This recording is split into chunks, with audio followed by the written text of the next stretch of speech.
is regarding the Lakshmi Vilas Bank and issues that account holders and the bank itself here has been facing. There is now a 1-month moratorium on the bank. A cash withdrawal has been capped at 25,000 rupees. Remember, this has been a cash-strapped bank. It has now been put under this moratorium. The bank, which has been extremely high gross NPAs that it has recorded at 24.45%. And the bank has been struggling with shrunken business, with low capital. There have been talks that have been on for weeks here regarding fundraising for the Lakshmi Vilas Bank. And now the bank going ahead with this decision here to put a cap as far as withdrawal. This is going to come in as a huge blow here to the account holders of the bank. My colleague Avni Raja is getting us further inputs here. Avni, once again, things not having worked out for the bank, the condition continues to remain dilapidated, and it is the account holders suffering the most yet again. Well, that's right, Sahir. This is, in fact, very big breaking news at this point in time. The fact that a bank like Lakshmi Vilas Bank has been put under moratorium. It's a bank that has a very large presence in the south, and also it has it's there in several other cities as well.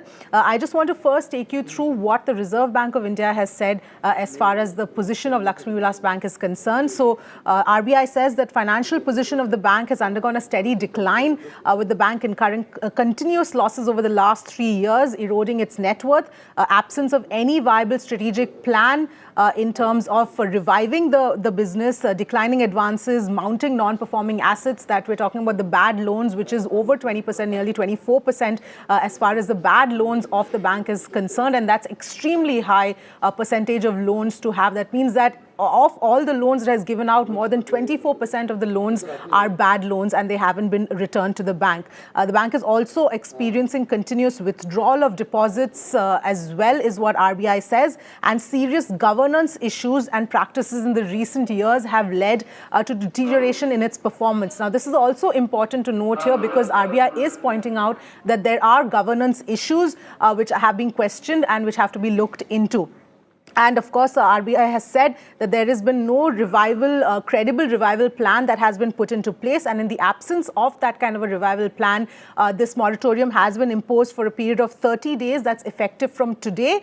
And as far as depositors are concerned, they will have a 25,000 rupee withdrawal limit. So they won't be able to withdraw more than 25,000 rupees per depositor for this period of time. And then, of course, like we've seen in the past, often these kind of moratoriums do get extended. That is one possibility.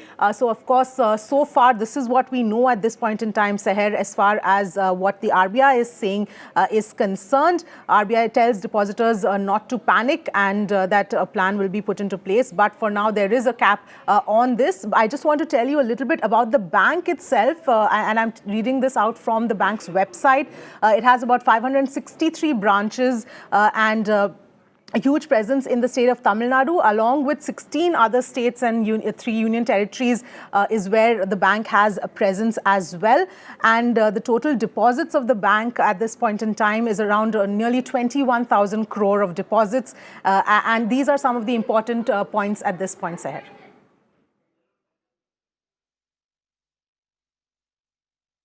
Avni, those are very significant inputs that you've given us, particularly regarding the large number of banks, the place that it holds, the outreach. It would have several thousand more account holders here. But Avni, there have been talks of rescuing the bank, of finding in a merger, proposing new names for the bank operations, all of that the RBI has closely been keeping track of and involved in as well. Why hasn't that worked out here?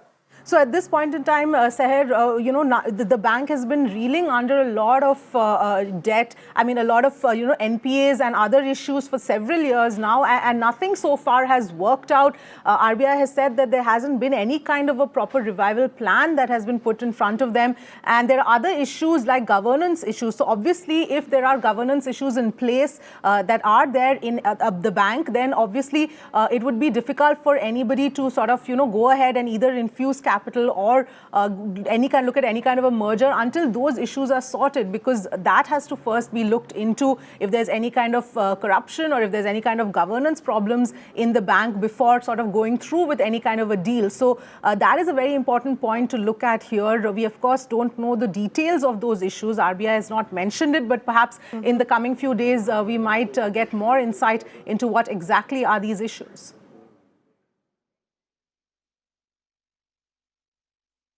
Right. As far as people's concern here, Avni, this is an upper limit of withdrawal of 25,000.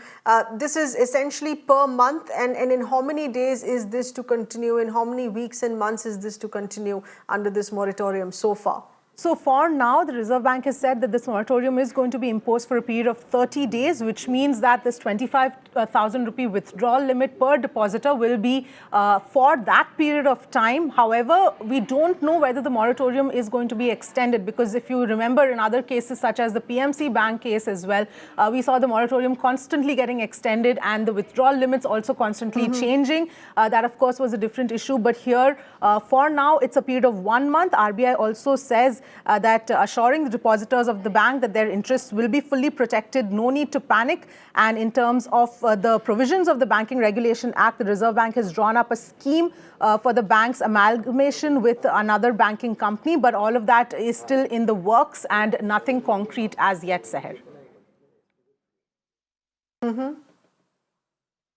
Avni, please stay on with us. We're getting in more voices. In fact, right now we have a senior voice here, a senior journalist, Ms. Suchita Dalal here with us. Appreciate you being with us, ma'am. In your view, as far as also raising issues here of accountability on this mess here is concerned, we've seen yet another bank collapsing because of massive NPAs, and you have the account holders yet again being innocent victims in this. See, there are two things. Lakshmi Vilas Bank is a little different from others, as in the bank has been a royal mess for a really, really long time. And on the 27th of September, there was a sort of coup of sorts at the bank, and 7 directors were thrown out. In fact, we wrote about it and we said it's an open snub of the Reserve Bank of India, the manner in which they were removed. So there are two aspects here. One is that if I were a depositor of Lakshmi Vilas Bank, I would have moved my hard-earned money away other than the 5 lakhs. So if you look at it, the good news is that we now have, up to 5 lakhs protected instead of 1 lakh. So anybody who has up to 5 lakh is safe, right? Now, in this bank, obviously, there's been a lot of interest to take over this bank, okay? And this has been going on for a while. The Reserve Bank of India is sitting and watching it. There were people like India Bulls trying to take over. We have written about some really shady companies who have been in the race to take it over. This once again demonstrates complete lack of supervision, timely supervision, and quick action by the Reserve Bank of India. They were sitting and watching this mess for well over 2 years, and now they've placed the bank under moratorium. Whether it is Punjab and Maharashtra Cooperative Bank or this, once the bank is really weak, I don't think it is so easy for anyone to come forward and take it over. So when they say they're going to merge it, I mean, what is merge? If you merge it with a public sector bank, then you're transferring all the private mess and private losses to the public sector, which is the government of India, and which is people like you and me as taxpayers who bear the burden. And if you don't act fast enough and don't ensure supervision, then you allow this mess to happen. Both ways, the RBI has been wrong, slow, and sleepy on this. We're getting in more voices. Ms. Dalal, please stay on with us. My colleague Avni also wants to put forth a question. Yes, Avni, please go ahead.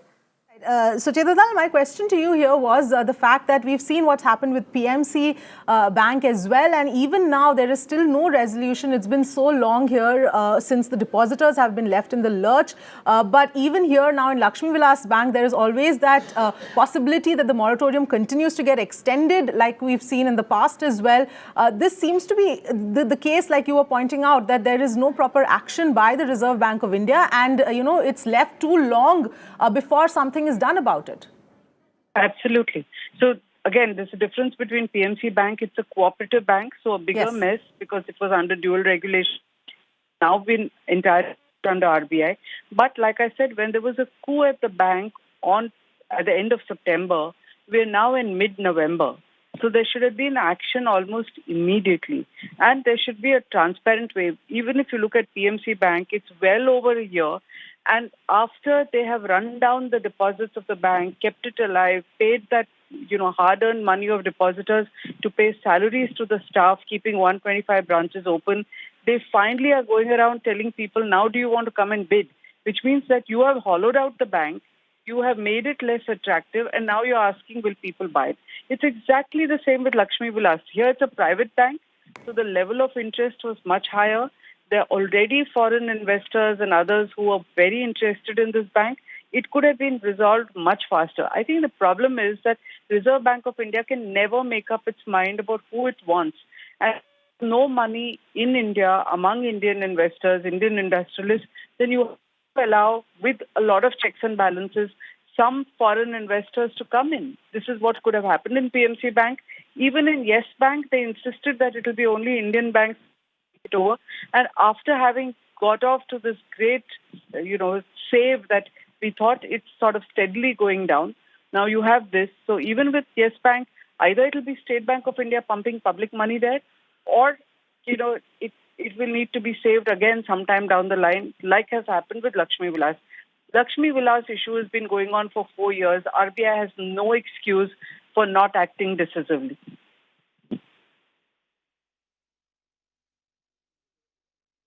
Yes, Ms. Dalal, please stay on with us. We also have Mr. Hemant Hazari, banking analyst, with us on the phone line here as well. Thank you for being with us here, sir.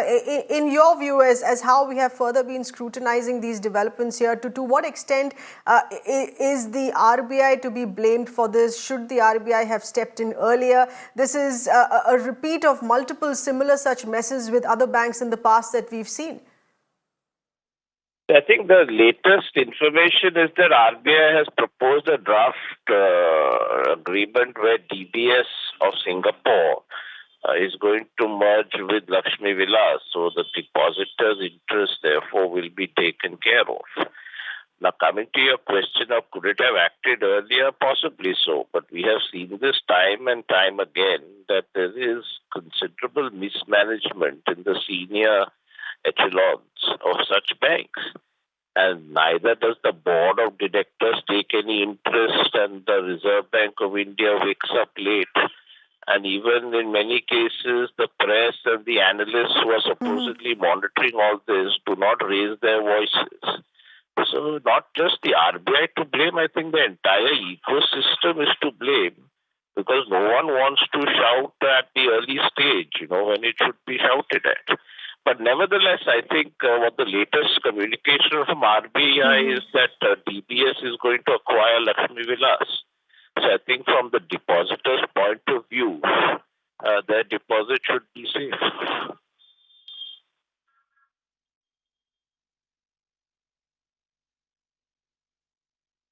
All right, Mr. Hemant Hazari, Ms. Sucheta Dalal, appreciate you speaking with us here on this. Also my colleague, our assistant news editor, Avni Raja, for taking us through those inputs here. This is unfortunately yet another incident of banks concerned, checks and balances that should have been kept in well in time by the RBI and not taken into account. Innocent sufferers here are the account holders. As far as the Lakshmi Vilas Bank now is concerned, they are facing a moratorium of an upper limit of only 20,000, 25,000 rupees withdrawal per month coming in for 30 days. We'll have to leave it at that. We're slipping into a tiny breather. Back in just a bit.